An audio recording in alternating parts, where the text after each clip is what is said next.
dapat didefinisikan sebagai interaksi pada suatu benda dalam bentuk dorongan maupun tarikan. Suatu gaya dapat membuat benda yang diam menjadi bergerak, mengubah arah gerak benda, dan mengubah bentuk benda. Perhatikan aktivitas di bawah ini. Ketika kita mendorong, menarik, dan mengangkat sebuah benda, kita sedang memberikan gaya pada benda tersebut. Apa itu gaya otot? Gaya otot adalah gaya yang dapat menggerakkan atau memindahkan benda dengan bantuan otot. Apa pengaruh gaya otot terhadap benda?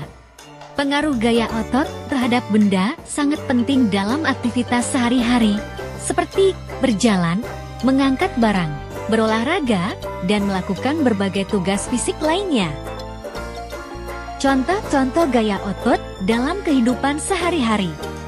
Saat berjalan atau berlari, otot-otot kaki dan otot-otot tubuh berkontraksi secara bergantian untuk menghasilkan gerakan. Saat mendorong, otot-otot lengan dan bahu berkontraksi untuk mendorong benda tersebut. Saat menyapu atau mengepel lantai, otot-otot lengan, punggung, dan kaki berkontraksi untuk mendorong alat kebersihan tersebut ke depan dan ke belakang.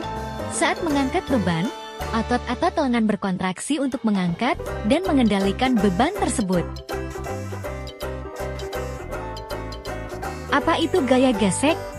Gaya gesek adalah gaya yang muncul ketika dua permukaan bergesekan satu sama lain. Arah gaya gesek berlawanan dengan arah gerak benda.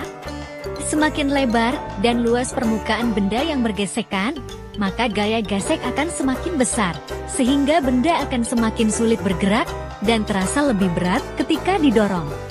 Apa pengaruh gaya gesek terhadap benda?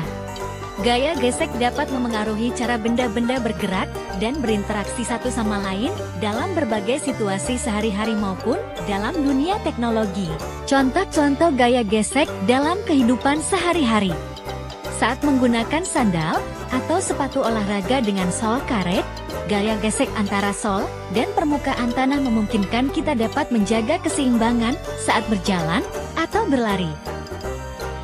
Menggunakan rem sepeda, saat mengerem sepeda, akan terjadi gaya gesek antara komponen rem dan cakram pada sepeda untuk memperlambat atau menghentikan pergerakan. Sisi miring sering digunakan saat memindahkan barang untuk mempermudah pemuatan dan pembongkaran barang. Saat mendorong benda, terdapat gaya gesek yang bekerja sebagai gaya tindakan lawan terhadap arah gerakan benda tersebut. Gaya gesek ini adalah hasil dari interaksi antara permukaan benda yang didorong dan benda itu sendiri. Pada mobil, saat menggunakan rem mobil, terjadi gaya gesek antara komponen rem dan cakram pada mobil untuk memperlambat atau menghentikan pergerakan roda. Gaya gesek dipengaruhi oleh kasar atau licinnya permukaan, besar atau kecilnya luas permukaan, berat atau ringan suatu benda. Benda yang lebih berat akan memperbesar gaya gesek walaupun bentuk atau ukurannya luas. Apa yang terjadi pada benda yang bergerak jika tidak ada gaya gesek? Jika tidak ada gaya gesek, benda akan mengalami gerakan yang tidak terhambat dan kecepatan benda akan tetap konstan. Baik itu bergerak maju, bergerak mundur, atau bergerak dalam arah lain. Benda akan terus bergerak sejauh tidak ada gaya lain yang bertindak padanya.